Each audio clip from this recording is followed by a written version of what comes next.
사실 갱년기가 되면 굉장히 힘들거든. 집안일을 할 수 있는 걸 좀 더 도와주고, 생각 내지 말고 도와주고, 이제는 엄마 길을 살려줘야 돼. 할 그러니까 말이 있다. 엄마, 내가 이번에 그 엄마 병원에 영상 찍게 되면서 친구들한테 엄마 병원 이야기를 좀 했거든. 그래서 엄마 병원은 한의원이긴 한데 갱년기 이제 맞으시는 분들을 좀 더 집중적으로 치료하는 그런 병원이다, 이렇게 얘기를 했더니, 물론 내가 이런 질문을 하는 게 자체가 좀 어이없을 수는 있지만, 그 친구들이 그럼 우리 엄마도 갱년기인 것 같은데 그러면 내가 엄마한테 좀 해줄 수 있는 게 뭐가 있을까? 그 친구들이 그런 걸 많이 물어보더라고. 뭘 해주면 좋을까? 엄마가 살면서 가장 좋은 선물, 그리고 이제 상대방의 마음을 가장 잘 느낄 수 있는 거는, 저 사람이 나에게 저렇게 관심을 갖고 있다니, 그리고 나를 저렇게 그동안 나를 이렇게 자꾸 살펴보고 나를 관찰을 했기 때문에 내가 뭐가 필요한 걸 아는 거잖아. 그래서 그런 것들을, 사소한 거지만 그런 걸 느끼게 해주면 도움이 될 것 같은데, 사실 갱년기가 되면 굉장히 힘들거든. 왜냐하면 몸이 시스템을 바꾸는 때란 말이야. 몸에서 굉장히 많은 에너지가 소모가 되는데, 실제로 뭐 그동안 애 낳고 애 키우고 살면서 힘 다 빠진 때가 갱년기란 말이야. 그래서 너무너무 피곤하고 힘들어서, 예전 같으면 너 공부해, 엄마가 할게, 모든 걸 뭐 설거지든 뭐 밥상 치우는 일부터 엄마가 다 했었는데, 갱년기가 되니까 좀 도와줬으면 좋겠다. 다 애들도 다 20살 넘었는데 좀 적극적으로 나를 도와줬으면 좋겠다. 이건 이제 체감하는 부위에서 그런 집안일을 할 수 있는 걸 좀 더 도와주고, 생색 내지 말고 도와주고, 하나 했다고 막 생색 내고 막 그러지 말고, 그리고 말을 예쁘게 하는 게 굉장히 중요한 것 같아. 남편뿐만이 아니라 자식들이 엄마를 그냥 옆집 아니면 개가 닭 보듯이 이렇게 쳐다보잖아.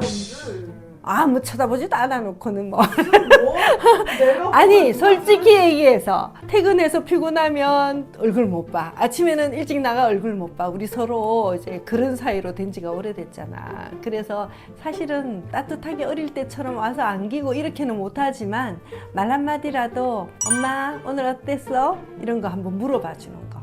그 다음에 엄마 혹시 나랑 뭐 하고 싶어?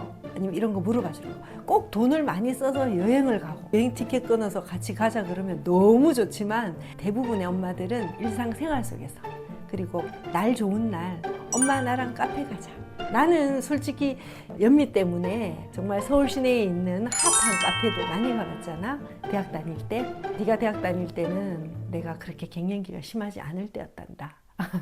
대학 졸업하고 네가 바빠지면서 엄마는 이제 갱년기로 훅 들어오면서 참 스스로 일어서기를 참 많이 했는데, 실제로 이제 갱년기에 들어오면 제일 많이 느끼는 감정 중에 하나가 허무함, 또 외로움, 소용없음.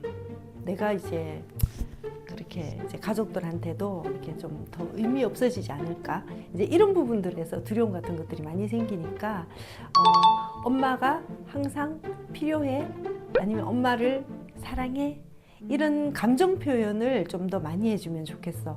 갱년기는 편도체가 활성화된다 그랬잖아. 근데 편도체가 감정을 주로 주관하는 곳이잖아. 그러면은 허무하고 우울한 감정보다는 사랑받는 느낌을 좀 더 많이 받게 된다면 이런 어두운 것들이 많이 줄어들겠지. 좀 더 예전에 신경 쓰지 못했던 가사 분담이나, 물론 요즘 같은 시대는 당연한 일이지만 그런 부분들을 조금 더 신경을 써주거나, 혹은 그냥 막 큰 돈 들이고 시간을 들여가지고 하는 것보다도 뭔가 엄마의 하루가 어떻게 지나갔는지 그런 거에 대해 세심하게 좀 귀 기울여 준다는 느낌이 들거나, 아니면은 가까운 카페라도 조금 엄마가 환기할 수 있는 공간으로 데려가 주거나, 그런 것들이 좀 제일 좋을 것 같다는 말이네. 그리고 연미한테 내가 참 고마웠던 게, 내가 갱년기를 겪으면서 딸을 가진 또 부모로서 엄마의 스타일이나 아니면은 헤어스타일부터 해서 화장이라든지 이런 부분에 관심을 참 많이 가져주잖아. 엄마가 못 따라가지만. 근데 이제 그렇게 관심을 가져주기 때문에 참 좋았던 것 같아. 기죽이지 마, 제발.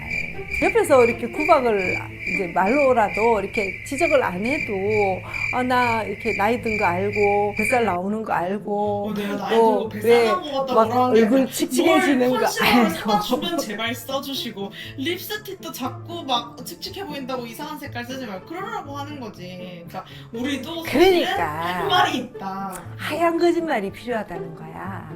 갱년기의 특징이 굉장히 쉽게 자존감이 무너지고 열등감이 생기고 위축되거든. 이거는 어쩔 수 없는 기간이기 때문에 이 기간에는 가족들의 얼수가 굉장히 중요해.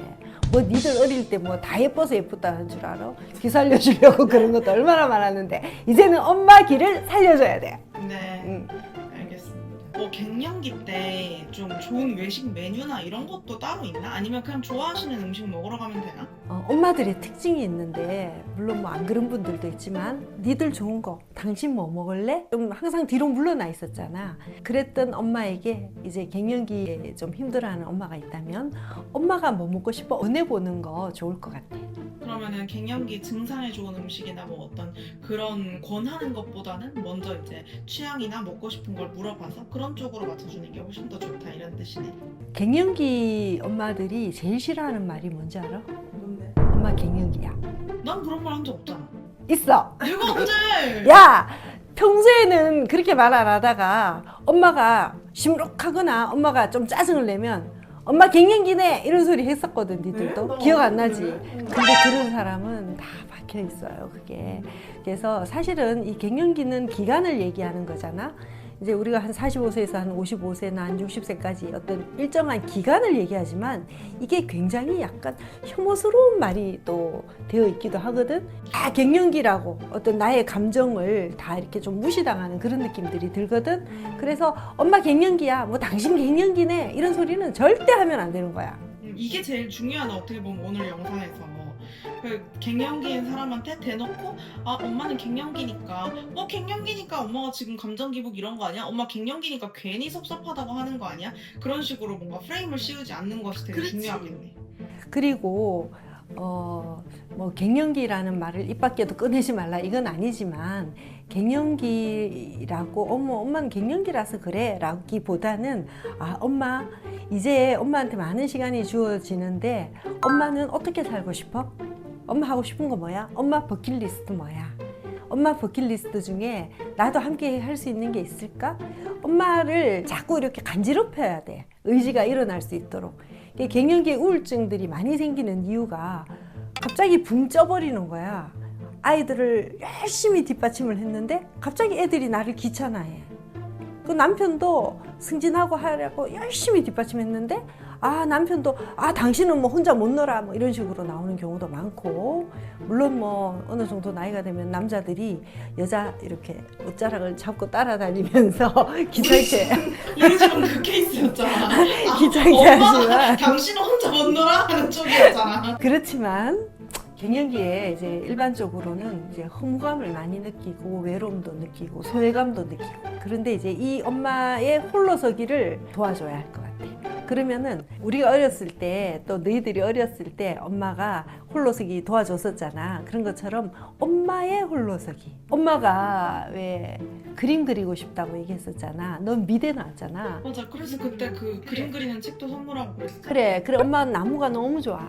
나무를 그리고 싶어 나중에 나이 들면. 그랬더니 세상에 우리 미대 나온 딸이 나무 그리는 법 책을 사셨어. 그지?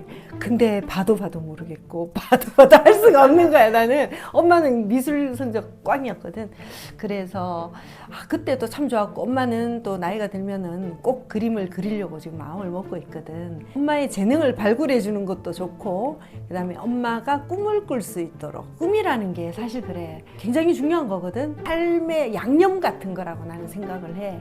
근데 50이 되면 60이 되면 왜 꿈을 못 꿔? 얼마든지 할 게 많거든. 연미 친구 어머니 아버지한테 나도 참 피를 많이 받았는데, 그 뭐 튼실이와 함께하는 세계에 나는 정말 내가 한의원 문을 당장 못 닫아서 좀 아쉽지만 엄마는 한의원이 참 행복하거든. 그래서 나는 그렇게는 할 수 없지만 정말 폐경 이후에 어떤 그 은퇴기에 그런 것들을 또 시도할 수 있다는 것도 정말 그분들의 남은 삶에 그게 새로운 활력소가 또 될 거라고 그분들은 또 캠핑카 빌려가지고 세계 일주 다니고 이런 그래. 그게 참 멋있어 보이지 내 눈에도.